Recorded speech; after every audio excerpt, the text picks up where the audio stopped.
अ, उम्मीद है आप सभी अच्छे से होंगे। और अभी बीपीएससी प्रीलिम्स का रिजल्ट आया है, तो कुछ लोग पास हुए हैं, कुछ लोग नहीं पास हुए हैं। हालांकि जो मेरे संपर्क में जो लोग हैं उनमें थोड़ा सा परसेंटेज गिरा है। मुझे लगता है कि जो पहले का जो आपका तरीका था और जिस तरह से देते रहे थे, तो उसमें थोड़ा सा प्रॉब्लम तो हुआ है। तो दो चीज़ें हैं।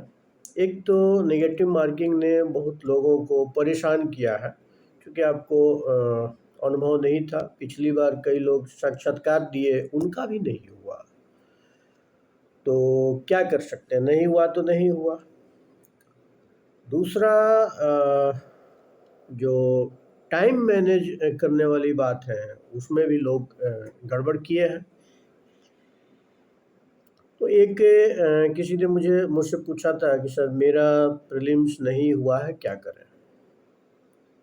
हालांकि पिछली बार उन्होंने मेंस दिया था। तो एक जनरल क्वेश्चन है, बहुत लोगों का प्रीलिम्स नहीं हुआ है तो क्या करें। तो मैंने मजाक में कहा पकौड़े खाओ। पकौड़े खाने का संदर्भ क्या है कि आप एक दो दिन जो है ना वो पढ़ाई से थोड़ा सा अलग हट जाइए। एक बात आप देख लो यार, ये चीज़ें चलती रहेगी, ठीक है। कभी ऊपर कभी नीचे, लाइफ में बहुत सारे मसले आते हैं ना आपके घर में। कभी कोई दिक्कत हो जाता है तो क्या करते हैं आप उस वक्त इत्मीनान से उसको झेलते हैं और ये कहते हैं कि ये खराब समय है, गुजर जाएगा, खराब समय है, गुजर जाएगा, ठीक है। यानी अच्छा समय आएगा। तो पॉजिटिव रहना बहुत ज़रूरी है। एक मेरे मित्र हैं जो शेयर मार्केट से भी जुड़े हैं, तो आजकल शेयर मार्केट की भी हालत ख़राब है, लेकिन वो पॉजिटिव रहते हैं। कहते हैं कि अच्छा समय आएगा, मतलब मार्केट सुधरेगा। तो मैंने कहा कि अजीब बात है। तो मैंने पहले भी देखा था, कोविड में भी उन्होंने देखा था। उन्होंने कहा उस वक्त भी मेरी यही स्थिति थी, मार्केट सुधरेगा, यानी इंडिया का भविष्य अच्छा है। तो उसी तरह से लाइफ भी एक जो है ना अप डाउन, यानी अप्स और डाउन लाइफ में आते रहते हैं। तो परीक्षा में भी ऐसा है। पिछली बार आपने अगर मेंस दिया है, इस बार नहीं हुआ, तो ये मैं नहीं कहता कि आप ही का दोष है पूरी तरह से। जो इधर चेंजेज हुए हैं, जो बिना सोचे समझे कई चीज़ें बदली है, हो सकता है कि फ्यूचर में इससे कुछ अच्छा ही निकले, और उम्मीद करनी चाहिए कि अच्छा कुछ निकलेगा। तो आप ये मान के चलें कि कुछ अच्छा निकलेगा। वो उस परिस्थिति का, उस दशा का हो सकता है कि उस माहौल में आपने अच्छी तैयारी नहीं कर पाई हो और थोड़ा बहुत इफ़ेक्ट पड़ा हो आपके जो है ना प्रिपरेशन पे। तो अभी तो आप जो है ना 2-3 दिन ऐसा कुछ सोचे नहीं, आप कुछ दूसरा करें, कहीं घूमने चले जाएँ, घर चले जाएँ, जहाँ पे पढ़ाई-वढ़ाई का माहौल थोड़ा कम हो। या अगर मान लीजिए कि पटना में भी हैं या कहीं पर भी हैं, तो आप थोड़ा अलग चीज़ पढ़ें, कोई मोटिवेशनल बुक वगैरह पढ़ लें, ठीक है। अल्केमिस्ट टाइप किताबें पढ़ें। वेरी अल्केमिस्ट अगर आपने पढ़ा है, अ, ठीक है, पाउलो कोएलो का जो है ना, पाउलो कोएलो नाम है ना, हाँ। तो मेरी लाइफ में तो बड़ा जो है ना फ़र्क डाला है उसने, क्योंकि उसमें बताया है कि आपके पास कुछ नहीं है, उम्मीद है, और आप जीवन जीने का तरीका जानते हैं। तो किसी भी परिस्थिति में आप हैं, आप बेहतर करेंगे। और यार लाइफ तो एक ही बार मिलती है ना। उसमें एग्ज़ाम एक आपके लाइफ का क्या है, छोटा सा पार्ट है। एग्ज़ाम एक लाइफ का छोटा सा पार्ट है। मैं पुनः जो है ना रिवाइज करूँ, पुनः दोहराऊँ, रिवाइज करूँ, क्योंकि मैं भी आप ही की तरह छात्र हूँ, पहले रहा हूँ। आज भी मैं अपने आप को कुछ दूसरा तो मानता नहीं, भले जॉब हो गई, नौकरी हो गई, लेकिन छात्र ही मानता हूँ। और इंसान जीवन भर छात्र रहता है, भले वो माने ना माने। जिस दिन आप ये मानना छोड़ देंगे कि आप छात्र नहीं है, तो आपका ग्रोथ कम हो जाता है, अहंकार की भावना आपके अंदर आने लगती है। तो हमेशा मानिए आप लोग तो वाकई छात्र हैं, मैं तो उस स्टेज से निकल गया हूँ। तो आप मुझको गुरु कह सकते हैं, बड़ा भाई कह सकते हैं, दोस्त कह सकते हैं, जो भी कहना है कह सकते हैं। मैं गलत कभी सलाह दूंगा नहीं। हाँ, कुछ लोगों को गलत लगता है, या लग जाए वो अलग बात है, लेकिन दूंगा नहीं। तो मेरी सारी बातें तो सही नहीं हो सकती। आपको जो अच्छा लगे उसमें से ले लीजिए, जो खराब लगे छोड़ दीजिए। काम की बातें जो है ना होनी चाहिए। तो लाइफ में बहुत सारे जो है ना ऐसे मौके आते हैं, तो इस वक्त थोड़ा सा आप पढ़ाई से थोड़ा 2-3 दिन दूरी बना लें और कुछ दूसरी चीज़ें पढ़ें। कोई मोटिवेशनल किताब पढ़ें, जैसे अल्केमिस्ट वगैरह पढ़ें, इकिगाई पढ़ें, या जो भी आपका फेवरेट, या किसी जो है ना दूसरे लोगों की जो बायोग्राफी वगैरह है उसको पढ़ सकते हैं, या अपने मनपसंद का कोई काम करें। लेकिन बहुत ज़्यादा सोचे नहीं, धीरे धीरे आप खुद जो है ना नॉर्मल होते जाएंगे। और नॉर्मल होने के बाद क्या होगा कि आप पुनः पढ़ाई करना शुरू कर देंगे, कि अप्स डाउन तो आता रहता है, ये एक जर्नी है। और कुछ लोग इसको T20 मैच समझ रहे हैं, तो वो उनकी बहुत बड़ी भूल है। टेस्ट मैच की तरह ही इसको लेना है। ये अभी जो आपका रिजल्ट नहीं हुआ, जिनका हो गया उनको बहुत बधाई, वो मेंस के लिए जल्दी से जो है ना तैयारी करें, और चूँकि समय कम है। लेकिन जिनका नहीं हुआ, तो पता है क्या है, परिस्थितियाँ जो है ना अनुकूल नहीं थी। मुझे लगता है कि जिनकी तैयारी अच्छी है, तो वो परिस्थितियों की मार मारे गए। तो कई बार अगर आप क्रिकेट के लवर हैं, क्रिकेट के शौकीन हैं, तो पता है कि कई बार पिच बहुत ख़राब मिल जाती है, तो वहाँ सर्वाइव करना पड़ता है। तो आपको ख़राब पिच मिल गई है, अब सर्वाइव कीजिए। ठुक-ठुक वाली स्थिति, टुक-टुक वाली स्थिति जो है अभी आपको करना पड़ेगा। चौके-छक्के मार नहीं सकते, तो सर्वाइव करना है। एक समय आएगा चौके-छक्के मारेंगे आप, जब आपके अनुकूल परिस्थितियाँ हो जाएगी। तो प्रीलिम्स नहीं हुआ तो वहीं 2-3 दिन जो कुछ करना है करें, पढ़ाई के बारे में ज़्यादा सोचें नहीं। और जैसे मान लीजिए कि कुछ ऐसी किताबें, जैसे एक मेरे हाथ में एक किताब है, थिंक एंड ग्रो रिच। ऐसा नहीं है कि मैं इसको पढ़ने से बहुत ज़्यादा अमीर हो गया, या फिर अ, उम, मैं इसलिए पढ़ता हूँ कि मैं बहुत जो है ना धनी आदमी बन जाऊँ, और ऐसा कोई शौक नहीं, लेकिन ये किताब बड़ी अच्छी है। ये आपको जो है ना जो पैसे के महत्व को बताती है, और किस तरह से आपका टाइम मैनेजमेंट जैसे आप करते हैं ना, वैसे जो है ना आप मनी मैनेजमेंट भी करते हैं, तो इसको बताती है। इससे बहुत सारी चीज़ें आप सीख सकते हैं। कुछ लोगों के लिए है ना भाई, हम लोग तो लोअर मिडिल क्लास के लोग हैं, तो हमारे यहाँ कहा जाता है कि पैसा बचाना क्या है, पैसा कमाना है। और आप अभी आए हैं, देखिए एक और भी एक किसी ने पूछा था कि सर मैं लोअर मिडिल क्लास से हूँ, और महंगे कोचिंग में नहीं जा सकता, तो क्या करूँ? तो देखिए, लोअर मिडिल क्लास का होना या मान लें कि पुअर फैमिली का होना कोई क्राइम थोड़े है। बिहार तो वैसे भी जो है ना सबसे निचले स्तर पे आता है, तो यहाँ पर ज़्यादातर लोग तो उसी फैमिली से आएँगे। जो बड़ी फैमिली के होंगे, तो वो बीपीएससी की तैयारी क्यों करने आएँगे? गाँव देहात से लोग ही आएँगे ना। तो अगर मान लीजिए कि आर्थिक स्थिति जो है आपकी ख़राब है, तो 2-3 चीज़ें आप कर सकते हैं कि आप बेवजह ज़्यादा खर्चा ना करें। और अब तो मान लीजिए कि बहुत सारे मटेरियल भी आपको ऑनलाइन उपलब्ध है, तो वहीं से पढ़ें, नोट्स बनाएँ, कॉपी पे खर्चा करें, ठीक-ठाक खाने पे खर्चा करें, बाकी इधर-उधर पे खर्चा ना करें, शोबाजी पे नहीं कर बहुत अच्छा रूम लेकर के आप क्या करेंगे? एक ठीक-ठाक रूम ले लीजिए, जिसमें मच्छर वगैरह ना हो, मतलब पानी ठीक-ठाक मिल जाए, खाना बना लीजिए अपना।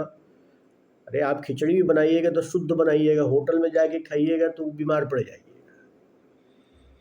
तहरी बनाइए, खिचड़ी बनाइए, खूब मस्ती से रहिए, कम खर्चा कीजिए, फालतू का खर्चा मत कीजिए। और कोचिंग्स वगैरह में देने की ज़रूरत नहीं है। अगर नहीं है तो कोचिंग, बहुत सारे नोट्स मिल जाते हैं मार्केट में, कई कोचिंग्स, आप मेरे जैसे व्यक्ति भी हैं जो आपको हेल्प कर देंगे। तो ऐसे लोगों को ढूंढिए। मुझको, मैं अगर मान लीजिए कभी अवेलेबल रहता हूँ तो मुझसे सलाह लीजिए। ये ज़रूरी नहीं है। मैंने आईएएस का कोचिंग नहीं किया, वो क्रैश कोर्स करता था कभी कभी जो राइटिंग प्रैक्टिस के लिए, तो नहीं किया, मेरे पास भी नहीं रहते थे पैसे। अपनी स्टोरी मैं क्या बताऊँ आपको। फिर कभी कभी जो है ना सेशन करेंगे तो अपनी जर्नी के बारे में अगर कभी होगा तो बताएंगे कि क्या जर्नी रही, कैसी जर्नी रही। तो मुझे लगता है उस वक्त कि मैं बहुत जो है ना लोअर मिडिल क्लास से हूँ, मेरा नहीं हो, लेकिन आप ही का होगा, क्योंकि बहुत ज़्यादा अंतर नहीं है। मोबाइल आपके पास होगा ही, नेट होगा ही, बहुत सारी चीज़ें हैं जहाँ से आप सीख सकते हैं। तो मुझे लगता है कि जिनका नहीं हुआ है वो अभी चिल करें, पार्टी वार्टी न करें, लेकिन चिल करें, शांत बैठें, अरे किसी पार्क में जाएं, नेचर को देखें, सारी जो है ना परेशानी एक दो दिनों में ख़त्म हो जाएगी। बिहार के न्यूज़पेपर में क्या पढ़ें, तो ये तो बहुत कॉमन सी बात है। अब तो चूँकि निबंध भी आ गया है तो मैं कहूँगा कि एडिटोरियल ज़रूर पढ़ें। और बिहार सरकार की जो योजना वगैरह है, बिहार सरकार की जो नीति है, किसी पे भी, चाहे महिला पे हो, शिक्षा पे हो, हाँ, ठीक है, पर्यावरण पे हो, उद्योग पे हो, ऊर्जा पे हो, उसको जाने। लोकल खबरें न पढ़ें कि कौन नेता क्या कहा क्या नहीं कहा। लोकल खबरें पढ़ने की ज़रूरत नहीं है। मेरी सलाह यही है कि न्यूज़पेपर में आप एडिटोरियल पढ़ें, अच्छे आलेख पढ़ें, जो आपको इंडस्ट्री वगैरह से, एग्रीकल्चर से जो चीज़ें है उसको पढ़ें, पर्यटन वगैरह से कुछ आ जाता है उसको पढ़ें। तो पढ़ते रहें। अगर आपको लगता है कि कुछ, तो आप मुझको भेज सकते हैं, मैं बता सकता हूँ कि कैसे। किसी दिन इस पे भी हम लोग बातचीत कर लेंगे, न्यूज़पेपर में क्या पढ़ें, ठीक है। एक साइंस गलत हुआ है, क्या करें। तो देखिए, इस बार का साइंस थोड़ा सा अलग पूछा था जनरल साइंस में, और नेगेटिव मार्किंग की वजह से बहुत लोग गलत कर दिए हैं, और बीपीएससी तो कन्फ्यूजन करने के लिए जो है ना पैदा ही हुआ है। और कई क्वेश्चन तो उन्होंने ऐसे आंसर दिए हैं कि जिसपे आज भी डाउट है। तो मान के चलिए कि जो सही भी बना के आएंगे उसमें दो तीन तो आपका माइनस जाएगा। ये एक आदत बना लेनी चाहिए, क्योंकि आपके हाथ में कुछ नहीं है। या तो व्यवस्था को दोष दे करके दिन रात गाली देते रहिए, नहीं तो चुपचाप बैठ करके तैयारी कीजिए, क्योंकि दूसरा कोई ऑप्शन है नहीं। तो या तो व्यवस्था को दोष दीजिए, दोष करके आप नुक्कड़ पे जाइए, चाय पीजिए और चिल्लाइए ये नहीं वो नहीं, ठीक है, या चुपचाप पढ़ाई कीजिए। हर परिस्थिति में यही है, चुपचाप पढ़ाई करना ही है, अवेयर रहना है चीज़ों से, लेकिन आपका मेन मकसद है पढ़ाई करना, क्योंकि यही एक रास्ता है जो आपको कुछ आगे कर सकता है। दूसरा कोई रास्ता नहीं है। पहले बिजनेस कीजिए, ठीक है, वहाँ आपकी बहुत आप फ्लरिश करेंगे, बहुत ग्रो करेंगे। लेकिन बिहार में बिजनेस का भी जो है ना माहौल उस तरह का नहीं है, इसलिए तो आप जो है ना लगे पड़े रहते हैं, एक जो है ना छोटे कमरे में किताबों के साथ चारपाई पे सो करके, लेट करके, बैठ करके पढ़ते हैं, क्योंकि यह माहौल नहीं है। अगर मान लीजिए कि इंडस्ट्रियल ग्रोथ यहाँ होता, उस तरह का माहौल होता, लड़का जो है ना 11th-12th करता और कोई टेक्निकल कोर्स करता, कहीं लग जाता, क्योंकि उस तरह का है नहीं। तो हम लोग को लगता है कि नहीं, यही एक जरिया है जो है ना करने का। तो साइंस में ये है कि एनसीईआरटी वगैरह बुकलेट्स को थोड़ा सा 2-3 बार अच्छे से पढ़ लें, और पढ़े ही नहीं उसको, उसमें से नोट्स बना लें कि लास्ट में रिवीजन करने के लिए काम आएगा। बाकी प्रीवियस ईयर्स के क्वेश्चंस एज यूजुअल वैसे आप जो है ना देखते रहें, और देखिए कि किस टॉपिक से ज़्यादा क्वेश्चन आ रहे हैं, उस पर फोकस करना है, ठीक है।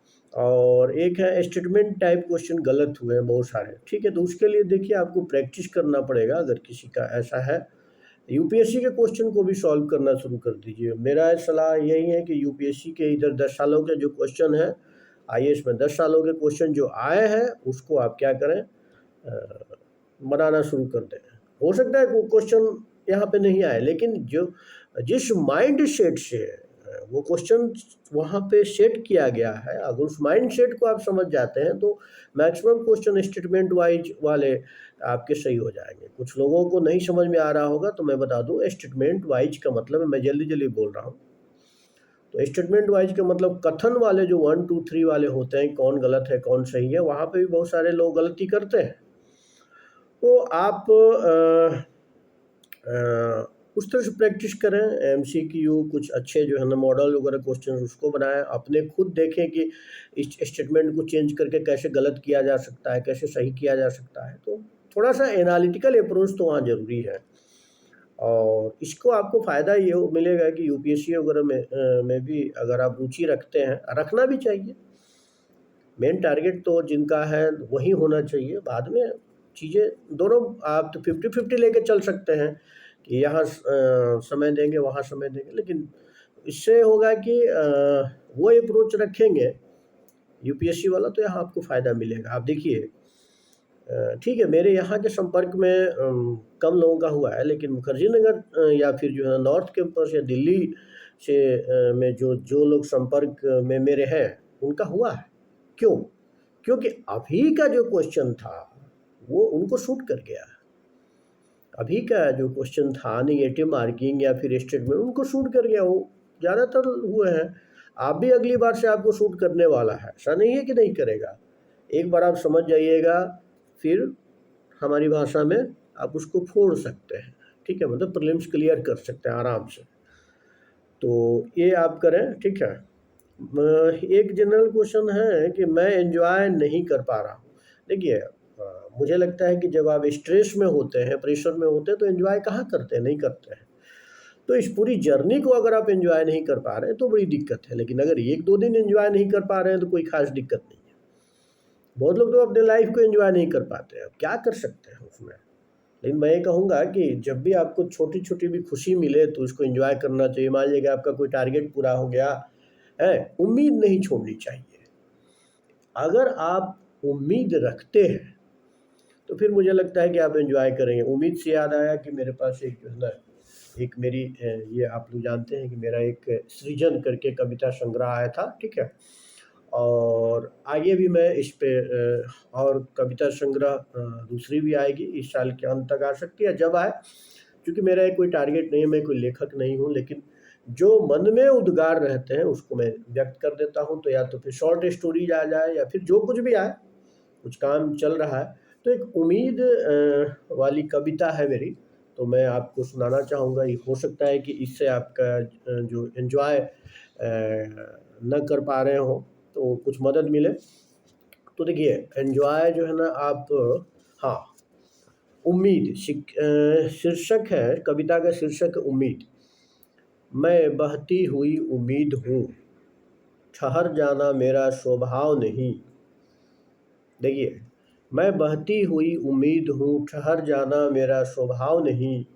ठंडी फुहारों की उम्मीद, एक तिनके की उम्मीद, एक पंख से उड़ने की उम्मीद, एक पंख से उड़ने की उम्मीद, सारे जग को जीत लेने की उम्मीद।